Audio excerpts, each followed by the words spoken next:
नमस्कार, आप देख रहे हैं द संकेत लाइव और मैं हूं तमन्ना। उत्तर प्रदेश की राजनीति में एक बेहद चौंकाने वाली खबर सामने आई है, जहां उत्तर प्रदेश के उप मुख्यमंत्री केशव प्रसाद मौर्य के हेलीकॉप्टर को अचानक इमरजेंसी लैंडिंग करानी पड़ी। और इस पूरी घटना ने सुरक्षा व्यवस्था, तकनीकी लापरवाही और प्रशासनिक जवाबदेही को लेकर एक बड़े सवाल खड़े कर दिए। क्योंकि जिस हेलीकॉप्टर में प्रदेश के डिप्टी सीएम सवार हो और जिसमें उड़ान के दौरान अचानक धुआं भरने लगे और विमान का डिस्प्ले सिस्टम बंद हो जाए, तो ये केवल एक तकनीकी घटना नहीं बल्कि सुरक्षा से जुड़ा बेहद गंभीर मामला बन जाता है। जानकारी के मुताबिक आज केशव प्रसाद मौर्य लखनऊ से कौशाम्बी के लिए रवाना हुए थे, जहां उन्हें एक कार्यक्रम में शामिल होना था। ये उड़ान लखनऊ के ला मार्टिनियर स्कूल ग्राउंड से भरी गई थी, जो उनके सरकारी आवास के पास स्थित है। हेलीकॉप्टर में कुल 6 लोग सवार थे, जिनमें स्वयं deputy CM Keshav Prasad Maurya, 2 pilot, उनका प्राइवेट सेक्रेटरी और 2 सुरक्षा कर्मी शामिल थे। उड़ान सामान्य रूप से शुरू हुई और हेलीकॉप्टर लगभग 2000 फीट की ऊंचाई तक पहुंच चुका था, लेकिन उड़ान भरने के करीब 15 मिनट बाद अचानक स्थिति बदल गई। बताया जा रहा है कि हेलीकॉप्टर का डिस्प्ले सिस्टम अचानक बंद हो गया और उसी समय कैबिन के अंदर धुआं भरने लगा। पायलट ने तुरंत स्थिति को भांप लिया और बिना समय गवाए एयर ट्रैफिक कंट्रोल यानी एटीसी को इसकी जानकारी दी और इमरजेंसी लैंडिंग की अनुमति मांगी।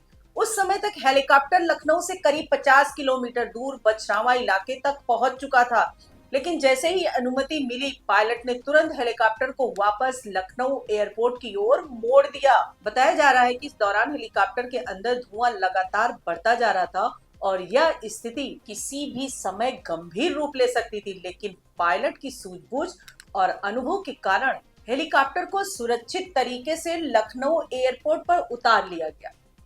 एयरपोर्ट पर पहले से ही फायर ब्रिगेड और एम्बुलेंस की टीमें अलर्ट पर रखी गई थी, ताकि किसी भी संभावित आपात स्थिति से निपटा जा सके। हेलीकॉप्टर के सुरक्षित उतरने के बाद केशव प्रसाद मौर्य सहित सभी 6 लोगों को सुरक्षित बाहर निकाल लिया गया। इस घटना के बाद कुछ देर के लिए एयरपोर्ट पर हलचल का माहौल बन गया, क्योंकि किसी भी बड़े नेता की सुरक्षा से जुड़ी ऐसी घटना बेहद संवेदनशील मानी जाती है।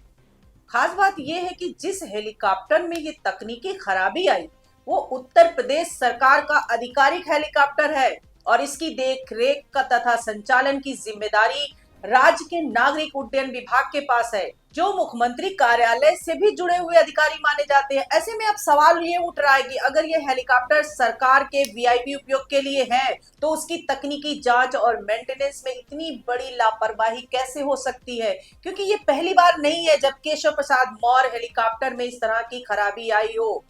इससे पहले भी कई बार उनके हेलीकॉप्टर को इमरजेंसी लैंडिंग करनी पड़ी है। उदाहरण के तौर पर 28 फरवरी 2022 को जब वह चुनावी सभा के लिए जा रहे थे, तब ईंधन की कमी के कारण हेलीकॉप्टर को कुशीनगर के महावीर इंटर कॉलेज के मैदान में उतारना पड़ा था। इससे पहले 14 फरवरी 2019 को भी जब वो आजमगढ़ दौरे के लिए उड़ान भर रहे थे, तभी हेलीकॉप्टर में तकनीकी खराबी आ गई थी और पायलट को तुरंत वापस लखनऊ में लैंडिंग करानी पड़ी थी। वहीं 30 मार्च 2018 को आजमगढ़ से लौटते समय लखनऊ हेलीकॉप्टर में गड़बड़ी आने के कारण रायबरेली के फुर्सतगंज एयर स्ट्रिप पर इमरजेंसी लैंडिंग करनी पड़ी थी। यानी ये चौथी बार है जब केशव प्रसाद मौर्य के हेलीकॉप्टर को तकनीकी समस्या के कारण आपातकालीन लैंडिंग करनी पड़ी है।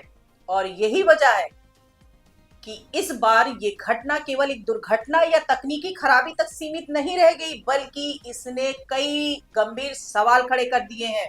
सबसे बड़ा सवाल है कि आखिर बार बार एक ही तरह की तकनीकी समस्याएं क्यों सामने आ रही है? क्या हेलीकॉप्टर की नियमित तकनीकी जांच ठीक से नहीं हो रही, या फिर सरकारी हेलीकॉप्टरों के रखरखाव में कोई बड़ी खामी है? क्योंकि जब वीआईपी सुरक्षा की बात आती है, तो ऐसे विमानों की मेंटेनेंस और सुरक्षा जांच बेहद सख्त मानकों के अनुसार की जाती है। लेकिन अगर उसी हेलीकॉप्टर में बार बार गड़बड़ी आने लगती है, तो यह प्रशासनिक जिम्मेदारी और तकनीकी व्यवस्था दोनों पर सवाल खड़े करता है। हालांकि इस घटना के बाद केशव मौर्य पूरी तरह सुरक्षित बताए जा रहे हैं और इमरजेंसी लैंडिंग के बाद वह दूसरे हेलीकॉप्टर से कौशाम्बी के लिए रवाना हो गए, जहां उन्हें 2 दिवसीय सरस महोत्सव कार्यक्रम का उद्घाटन करना था।